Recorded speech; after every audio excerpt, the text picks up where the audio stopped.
Hello everyone, welcome back to my channel. I hope you all are doing well. This is the third part of chapter Human Eye and the Colorful World. Today we are going to do the exercise questions, right? So let's start. First question is, the human eye can focus an object at different distances by adjusting the focal length of the eye lens. This is due to presbyopia, accommodation, near sightedness, far sightedness. अब हमारे पास जो options हैं उसमें हमारे पास तीन तो defects ही दिए हुए हैं, राइट? ठीक है, तो ये तीनों तो हमारे डिफेक्ट्स हैं, प्रेसबायोपिया, नियर साइटेडनेस, फार साइटेडनेस। तो बचा कौन सा ऑप्शन? Accommodation, right? तो जो ह्यूमन आई है वो चेंज करती है focal length of the eye lens to see the objects situated at various distances from the eye, and this is possible due to the power of accommodation of the eye lens, right? So right option is option B. Next question is, the human eye forms the image of an object at its, कहाँ पर बनती है image human आई की? Cornea पे, iris पे, प्यूपिल पे और retina पे। तो हमें पता है कि जो इमेज बनेगी वो किस पर बनती है? रेटिना पर। So right option is option D. Next question is, the least distance of distinct vision for a young adult with normal vision is about. हमें क्या बताना है? लीस्ट डिस्टेंस बताना है कि कम से कम कितनी दूरी पे जो ऑब्जेक्ट है वो होना चाहिए ताकि डिस्टिंक्टली और क्लियरली हमें इमेज जो है उसकी हमारी रेटिना पर बने। ऑप्शंस क्या है? 25 metre, 2.5 centimetre, 25 centimetre, 2.5 metre, right? तो यहाँ पर जो न्यूमेरिक वैल्यू है ये हमें सेम ही दी हुई है। हमें क्या पता है कि जो राइट ऑप्शन है वो क्या होता है? 25 सेंटीमीटर, है ना? तो हमें कंफ्यूज नहीं होना, कहीं पॉइंट हो या फिर मीटर्स लिखा हो। हमें क्या ध्यान रखना है कि 25 सेंटीमीटर जो है वो लीस्ट डिस्टेंस है।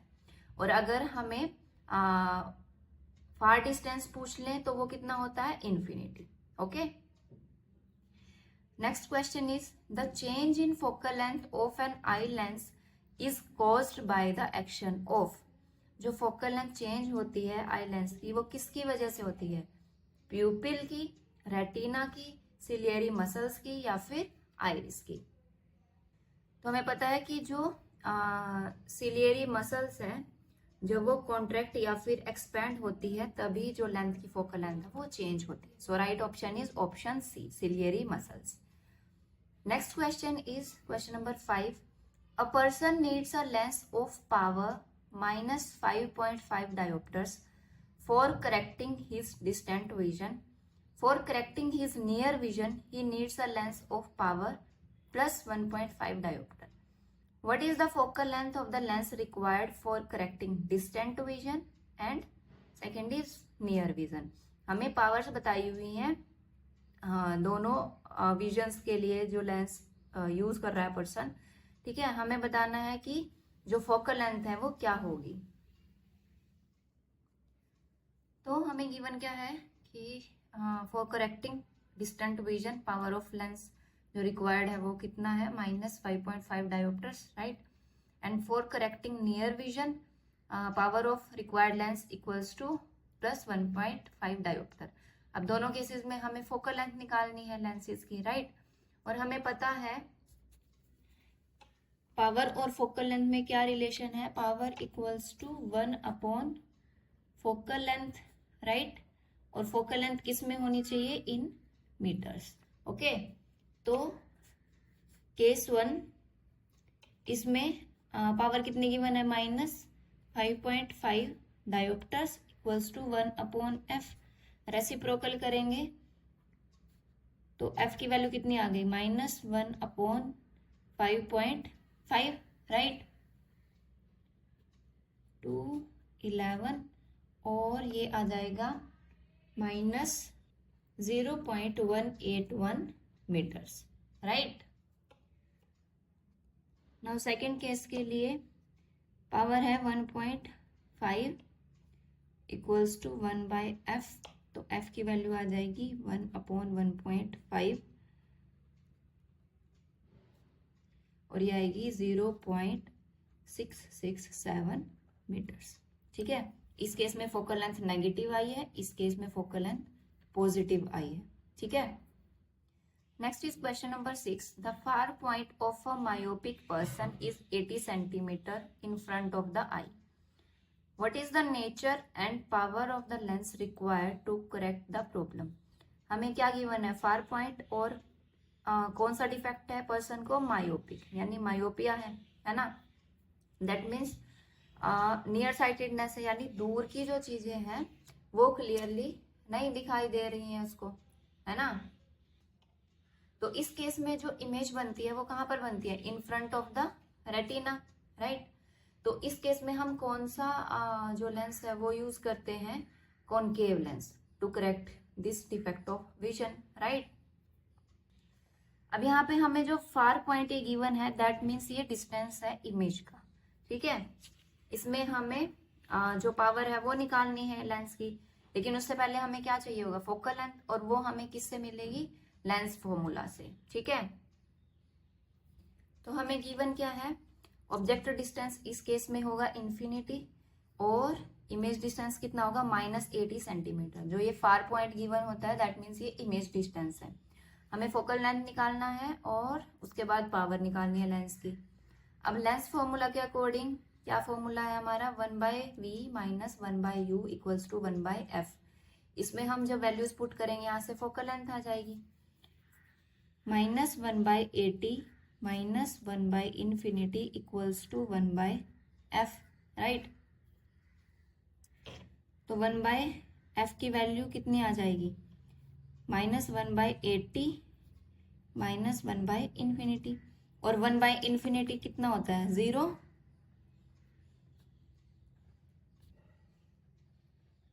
अब इसको अगर रेसिप्रोकल करेंगे तो f की वैल्यू कितनी आ गई, -80 सेंटीमीटर। लेकिन हमें फोकल लेंथ जो पावर निकालनी होती है तो किस में चाहिए होती है, मीटर्स में। तो इसको कन्वर्ट करेंगे अगर मीटर्स में 100 से डिवाइड करके तो कितनी बनेगी, -0.8 मीटर्स।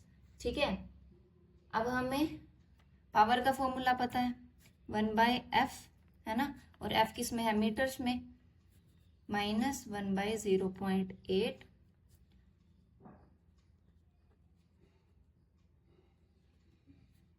तो ये आ जाएगा -1.25 डायोप्टर्स।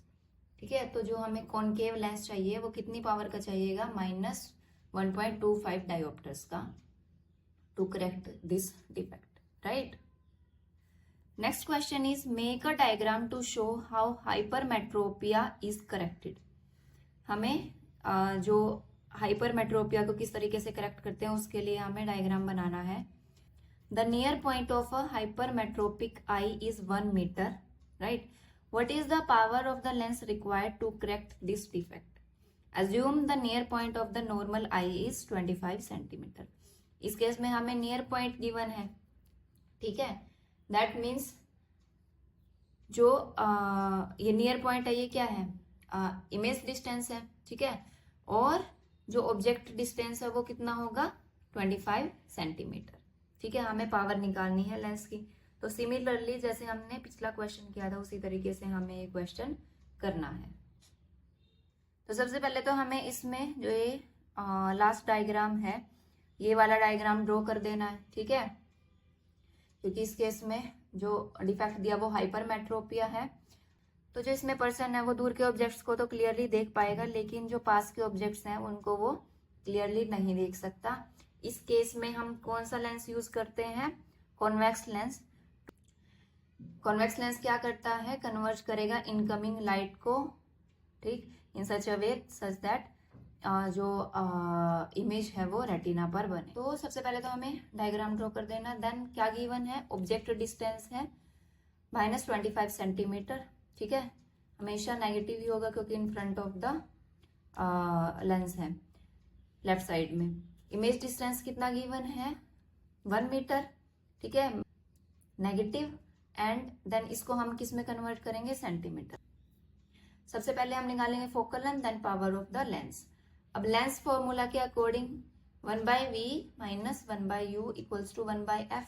यहाँ पर वैल्यूज पुट कर देंगे, -1/100 minus of 1/-25 equals to 1/f, right. तो 1/f की वैल्यू कितनी हो गई, 1/25 माइनस 1/100। इनका एलसीएम आ जाएगा 100, 4 माइनस 1, 3/100। तो रेसिप्रोकल करेंगे रेसिप्रोकल करेंगे, f की वैल्यू कितनी आएगी, 100/3, ठीक है, 3.3 सेंटीमीटर।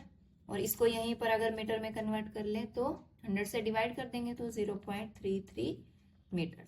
देन पावर और फोकल लेंथ में क्या रिलेशन है, P equals to 1/f, f in metres, तो 1/0.33, राइट। तो इसकी वैल्यू कितनी आ जाएगी, अप्रोक्सीमेटली 3 डायोप्टर्स, राइट। तो हमें कॉन्वेक्स लेंस चाहिए of power plus 3.0 dioptre to correct this defect, okay. Then question number 8, why is a normal eye not able to see clearly the objects placed closer than 25 centimetre. जो normal आई होती है, ठीक है, अगर हम object उसके सामने 25 सेंटीमीटर से क्लोजर रखें तो वो क्लियरली उन ऑब्जेक्ट को क्यों नहीं देख पाता, क्योंकि जो सिलियरी मसल्स हैं they are unable to contract beyond a certain limit, right. तो अगर हम ऑब्जेक्ट को लेस देन 25 सेंटीमीटर पे रखेंगे from the eye, then the object appears blurred and produces strain in the eyes, right. Next question number 9, what happens to the image distance in the eye when we increase the distance of an object from the eye. जब हम distance object का increase करते हैं आई से, तो image distance पे क्या फर्क पड़ता है, ठीक है। अब क्योंकि जो साइज ऑफ आईज है वो इंक्रीज या डिक्रीज तो नहीं करता, ठीक है, यानी इमेज डिस्टेंस जो है वो कांस्टेंट रहेगा। When we increase the distance of an object from the eye, the image distance of the eye does not change, the increase in the object distance is compensated by change in the focal length of the eye lens, and focal length of the eye changes in such a way that image is always formed at the retina of the eye, ठीक है। The next question is why do stars twinkle। इसकी explanation हमने यहाँ पर देखी थी, है ना। क्या रीजन है, एटमॉस्फेरिक रिफ्रैक्शन ऑफ स्टारलाइट, ठीक है, this is the reason for twinkling of the star. Stars are very far away from the earth, hence they are considered as a point source of the light, and when light coming from stars enter the earth's atmosphere, it gets refracted at different levels because of the variation in air density at different levels of the atmosphere, ठीक है। उनका जो refractive index होता है वो अलग अलग होता है। So when the starlight refracted by the atmosphere comes more towards us, it appears brighter than when it comes less towards us, है ना। तो कभी वो ब्राइटर दिखता है, कभी फेंटर दिखता है, और इसी को हम क्या कहते हैं, twinkling effect. Therefore it appears as if the stars are twinkling at night, right? Next question is explain why the planets do not twinkle।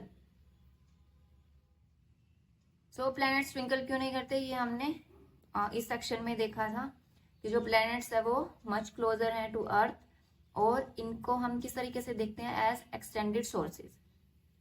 So if we consider a planet as a collection of a large number of point size source of light, the total variation in the amount of light entering in our eye from all the individual point sources will average out to 0, therefore nullifying the twinkling effect, ठीक है।